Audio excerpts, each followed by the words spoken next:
Dear learners, I am Simmi Singh from Kendriya Vidyalaya Siklines, Meerut.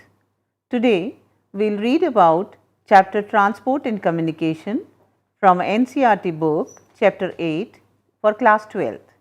This is part 1 for transport and communication. Now, when you go to your school, have you ever thought of how you go? And when you go to meet your relatives, how you go? Definitely, you use means of transport. What is transport then? Transport is a facility or a service for the carriage of person and goods from one place to another. It may use humans, animals and different kinds of vehicles. It is an organized service industry that handles loading, unloading and delivery. Now, let us talk about modes of transport. The main modes of transportation are land, water, air and pipelines. These are the 4 major modes of transportation. These are used for inter-regional and intra-regional transport, and each one except pipeline carries both passenger and goods. Several places, that is nodes, are joined together by a series of routes, you can say links, to form a pattern, and it is called transport network. The significance of a mode of transportation depends on number of factors. The first one is the type of goods and services to be transported. Second one, of course, cost of transportation. Third one, the mode of transport available. And learners, can you recall the NCERT chapter for class 10th Lifelines of an Economy? In that, we read that road transport is cheaper and faster over short distances. And for door-to-door services, it is also good. Railways are the most suited for large volumes of bulky materials over long distances within a country. High value, light and perishable goods are best moved by airways. In a well-managed transport system, these various modes complement each other. Now, let us take up land transport. Land transport includes movement of goods and services over land, that is, through roads and rails. Earlier, humans themselves were carriers, such as in palanquin, that is palki or doli. You must have seen kahars taking the palki. Later, pack animals such as mules, horses, camels were used. Dogs and reindeers were used in North America. In India, bullocks were used to pull carts. Here you can see different modes of transport. Now, the revolution came after invention of steam engine in the 19th century that started railways and roadways with the invention of internal combustion of engine. Perhaps the first public railway line was opened in 1825 between Stockton and Darlington in northern England, and then onwards railway became the most popular and the fastest form of transport in the 19th century. Among the new means of land transport are pipelines, ropeways and cableways. You must have heard about the cableways and ropeways in most of the developed countries of the world. Rope and cableways are generally found on steep mountain slopes and mines which are not suitable for building roads and railways. Let us talk about roads. Roads, the most economical for short distance, and they are gaining importance for freight transport due to its door-to-door service. Roads, on the basis of their construction, are divided into two: metalled roads and unmetalled roads. Metalled roads are all-weather roads, while unmetalled roads are not serviceable in all seasons due to their simple construction. Though heavy rain and floods make both the roads, whether it is metalled or unmetalled, unserviceable, the quality construction and maintenance of road is better in developed countries than in developing countries because it requires heavy expenditure. Let us talk about the road density. Now, the total motorable road length of the world is only about 15 million kilometers, of which North America alone accounts for 33%. North America has the highest number of vehicles as well as the highest road density. Now, what is road density? It is the total length of the roads per 100 square kilometer of area.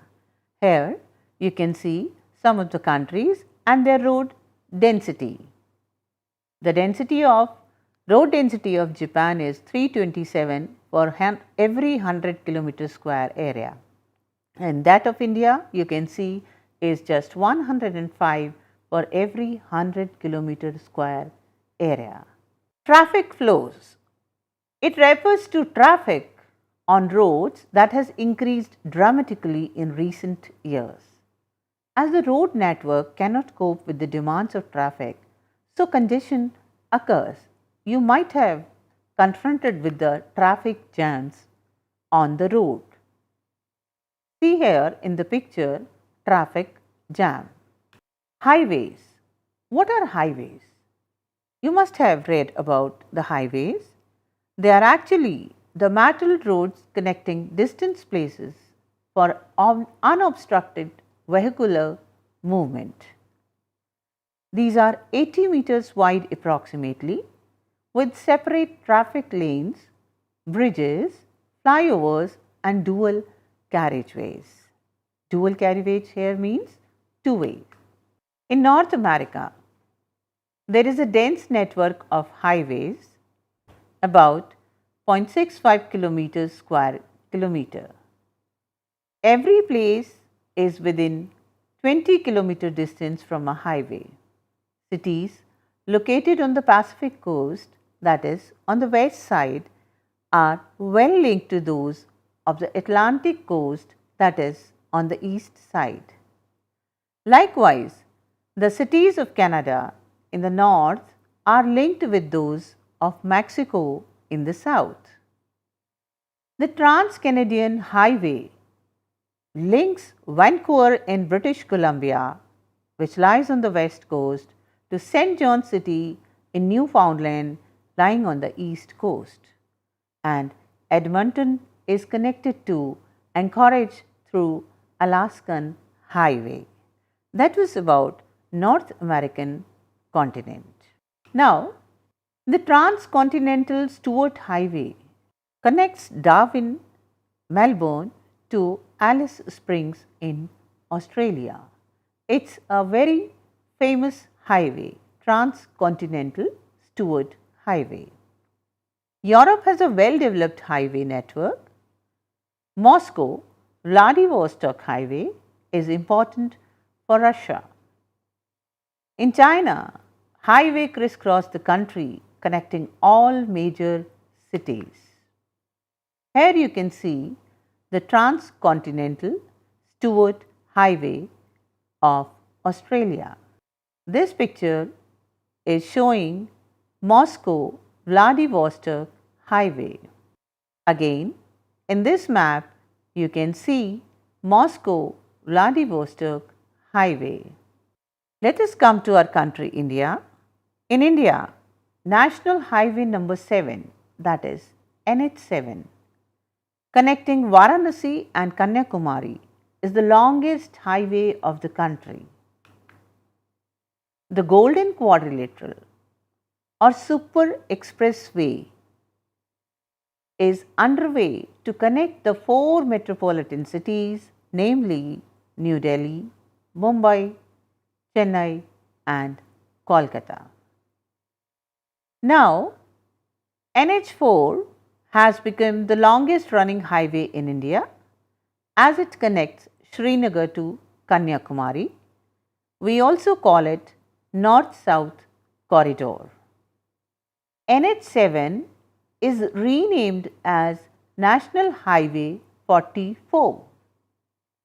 What I mean to say is, instead of NH7, now it is renamed as National Highway 44 because after the construction of North-South Corridor, that is from Srinagar to Kanyakumari, NH7 is now not the longest highway.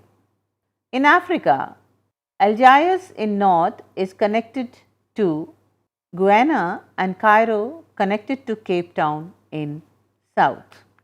This is NH4 India, and here you can see Golden Quadrilateral connecting 4 major metropolitan cities: Delhi, Kolkata, Chennai and Mumbai. National Highway number 4 shown in the map of India. Let us come to the border roads. Border roads have their own importance. These roads are laid along international boundaries and these are maintained by BRO, that is Border Road Organization. These roads help in transport of goods to border areas and are very beneficial for the military camps. Here you can see our military guarding our boundaries, and these border roads are a great help for the supply of different items to these people. Our next concern is railways. Railways are best suited for the transport of bulky goods and passenger over long distances. As I said, roads are beneficial for the short distances, railways are beneficial for long distances. Highly industrialized areas, urbanized regions and mineral rich areas are linked to railways for the transportation of ores, grains, timber and machinery. You can see the crisscross railway lines in this picture. All the continents have dense network while Europe is having the highest density of railways. I hope you remember it was Britishers who introduced railways in India.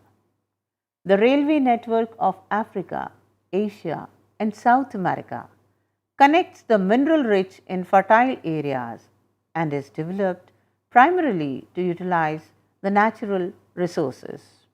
Transcontinental Railway. Transcontinental Railways is the railway line that runs across the continent and links its two ends. It is called Transcontinental Railway Line, that is connecting the two continents. They are constructed for economic and political reasons, and the most important continental railway lines are Trans-Siberian Railway Line. Trans-Siberian Railway Line is in Russia and is the longest railways in the world. It runs between St. Petersburg in the west to the Vladivostok in the east. It passes through Moscow, Irkutsk, Chita, etc. and it links important agro center with full center connecting rail routes to important cities of Asia. Now, here you can see the Trans-Siberian Railway. Trans-Canadian Railway is yet another important railway line. Talking about Trans-Canadian Railway, it was constructed in 1886. It is 7,050 kilometers long railway in Canada that links Halifax in the east to Vancouver in the west. It passes through the industrial region connecting the wheat belt of prairies and the coniferous forest area. So, it is considered economic artery of Canada. As you know, the prairies are the wheat baskets of the world. Wheat and meat are the important exports on this route. Here you can see Trans-Canadian Railway. Our next concern is the Union and Pacific Railway. This rail line connects New York on the Atlantic coast to San Francisco on the Pacific coast, passing through Cleveland, Chicago, Omaha, Evans, Ogden and Sacramento. The most valuable export on this route are again grain, ores, paper chemicals and machinery. It is about the Union and the Pacific Railways. In Australia, the transcontinental railways are very important. The Australian Transcontinental Railway runs west-east across the southern part of the continent from Perth on the west coast to Sydney on the east coast, passing through Kalgoorlie, Broken Hill and Port Augusta. Remember learners, it is one of the most important railway track for the Australia. Another major north-south line that connects Adelaide and Alice Springs and to be joined further to the Darwin-Birdam line. This is Orient Express. This Orient Express runs from Paris to Istanbul, passing through Strasbourg, Munich, Vienna, Budapest and Belgrade.